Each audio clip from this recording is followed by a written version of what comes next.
Maxoutil.com, un max d'outils à prix mini, présente Sud Radio, le journal des sports. Elle a une de l'actualité sportive ce matin. Jules Boscarini, bonjour. Bonjour Jean-Marie, bonjour à tous. Les demi-finales du top 14, c'est sur Sud Radio, la radio du rugby. On a pu vivre la première, c'était hier soir entre Toulouse et Bayonne. Pas de surprise, c'est le Stade Toulousain qui a gagné. Eh oui Jean-Marie, des Bayonnais qui n'ont vraiment pas démérité, mais qui s'inclinent 32-25 pour leur première demi-finale depuis 1983. Et pourtant, ce sont bien eux qui ouvrent le score dès la deuxième minute. Le stade recolle rapidement, mais l'Aviron tient le coup et ne passe pas à côté de l'événement. Mais c'est bien connu, jeu de main, jeu de Toulousain.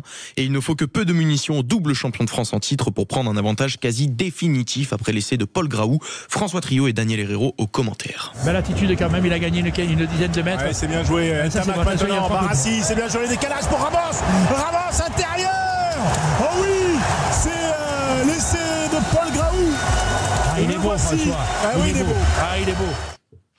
20-15 en faveur du Stade, qui profitera de l'indiscipline de son adversaire en seconde mi-temps pour rejoindre le Stade de France et surtout s'offrir la défense de son bouclier pour la deuxième année consécutive. Tiens Jean-Marie, est-ce que vous savez à quand remonte la dernière équipe double championne de France en titre à avoir pu défendre une deuxième fois? Je n'ai pas le chiffre. Eh ben, c'était en 2005, c'était le Stade français, champion en 2003, 2004 et finaliste face à Biarritz. Il jouait même pas en 2005 à l'époque. Non, c'était encore en bleu et rouge. Et espérons pour les Toulousains que cela se passera mieux que pour les Parisiens il y a 20 ans. Bref, Toulouse en finale, c'est une habitude.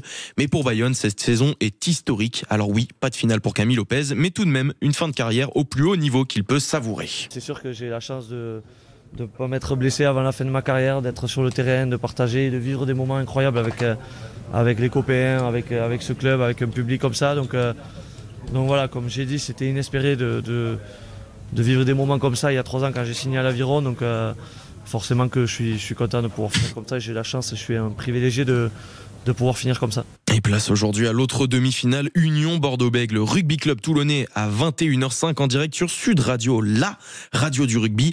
Et si sur le papier l'UBB est annoncé favorite car championne d'Europe, Jeff Poirot sait que son équipe a encore tout à prouver en top 14. Ça serait très dangereux de penser que parce qu'on est champion d'Europe, il y a quelque chose qui nous est dû dans le championnat. En top 14, on est toujours des puceaux, on va dire. On n'a rien gagné, donc il faut se remettre à cette position. Et là aujourd'hui, on va jouer à une équipe de Toulon qui historiquement a marqué ce championnat et pas nous. On avait une campagne sur la Champions Cup qui nous était très favorable. Le top 14 un peu moins sur certains points, donc il est important de surtout bien se reconcentrer sur la compétition et bien faire les choses dans les détails pour pouvoir déjà gagner cette demi. C'était effectivement du rugby. Toujours en rugby, le Biarritz Olympique qui obtient gain de cause et évolue finalement en Pro D2 l'an prochain. Et oui Jean-Marie, un peu plus d'un mois après avoir été rétrogradé administrativement en national pour des raisons financières, le club basque qui avait fait appel de cette décision a vu cette sanction être annulée. Alors le Biarritz Olympique évoluera donc bien en Pro D2 l'an prochain, mais démarrera tout de même la saison avec 3 points en moins.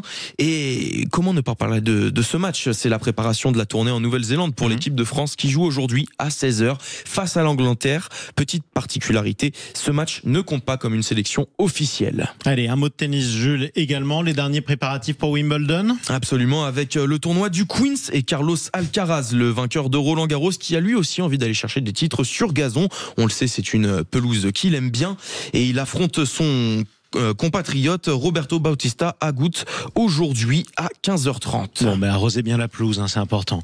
Allez, on passe au cyclisme maintenant. Week-end décisif pour le Tour de Suisse.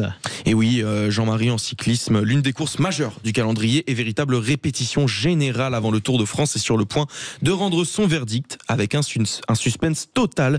Explication avec vous, Théo Ampillac. Oui, c'est un scénario presque rêvé pour les supporters français puisque 2 tricolores occupent les 2 premières places du classement général. En tête, Kevin Vauquelin, le jeune espoir de l'équipe Arkea à BNB Hotel. Et juste derrière lui, à 29 secondes, on a un certain Julien Alaphilippe, la renaissance du Phénix.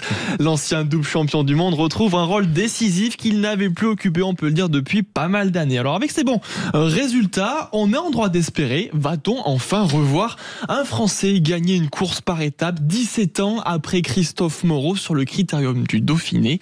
Ne nous emballons pas, car il y a un homme qui peut tout faire basculer. Il s'appelle João Almeida, le Portugais, leader de l'équipe UAE et 3e à seulement 39 secondes de Kevin Vauquelin. Un écart infime, surtout quand on regarde le programme des 2 dernières étapes. Cet après-midi, on aura droit à une arrivée explosive au sommet d'une bosse de 4 km à près de 8% de moyenne. Un terrain idéal pour les punchers, mais c'est surtout demain que tout pourrait se jouer avec un contre-la-montre final de 10 km en montée. Une étape taillée sur mesure pour Almeida, qui est spécialiste de l'effort solitaire. Mais c'est bon à savoir. Et oui, suspense total donc avant de connaître le vainqueur de ce Tour de Suisse qui se termine donc demain soir. Allez, on termine ce journal avec un tour de bateau. Tiens, direction la baie du Pouliguen, c'est à la Baule, pour une épreuve qui va durer 12 heures consécutives, une demi-journée. Non, Jean-Marie, vous ne rêvez pas. 12 heures de course consécutive pour un événement qui va s'étendre de 9h à 23h. Ça va bientôt commencer dans quelques minutes. La plage et la place du Maréchal Leclerc vont également vibrer au rythme des animations autour de la mer et la voile.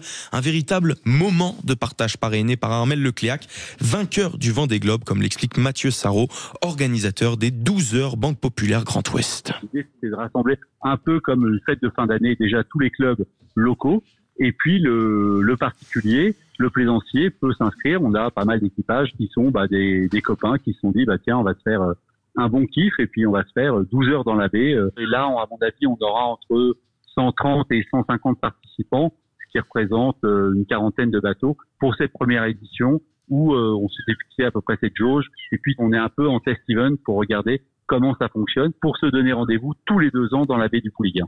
Voilà, organisation de 9h à 23h pour les 12 heures Banque Populaire Grand Ouest. Merci beaucoup Jules Boscherini.